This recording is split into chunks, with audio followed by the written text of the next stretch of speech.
అసలు నీ క్యూట్‌నెస్‌కి, నీ గ్లామర్‌కి నువ్వేం తింటావు? ఏం లేదు. మనం ఎప్పుడు అభిషేకం చేసి ఎన్ని ఇయర్స్ అయింది. అప్పటి నుంచి ఇప్పటి వరకు కూడా అలా అవే తింటున్నాను. అంటే ఏం తింటుంటారు రొటీన్‌గా. మార్నింగ్ నుంచి ఈవినింగ్ వరకు మీరు? నేను ఎక్కువ కర్డ్ రైస్ తింటా. అంటే ఇప్పుడు మేమందరం క్యూట్‌గా ఉండాలంటే పెరుగన్నం తినాలా?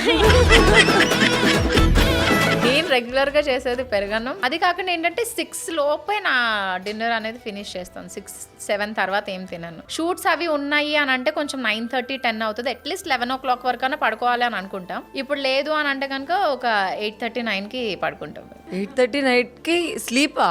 మార్నింగ్ 6 లోపు ఫుడ్డా?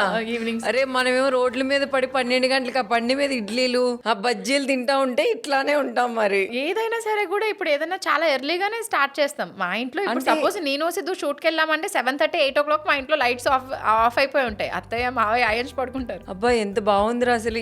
అంటే ఇలా అన్ని చేస్తే హెల్తీగా ఇలా క్యూట్‌గా ఉంటారన్నమాట. మెయిన్ మనకు కావాల్సింది ఇండస్ట్రీలో ఎన్నో సంవత్సరాలు ఉండాలి అంటే ఖచ్చితంగా హెల్త్ హెల్త్ ఈజ్ ఇంపార్టెంట్ కదా ఏదైనా సరే. అది కాకుండా ఏంటంటే అండ్ నాకు కొంచెం రైట్ టైంలో మ్యారేజ్ అయింది అండ్ రైట్ టైంలో నేను బేబీని డెలివర్ చేయగలిగాను. అందుకే కొంచెం అలా ఉందేమో అని అనుకుంటున్నాను నేను. సో అంటే మీ రహస్యాలన్నీ ఇవన్నమాట.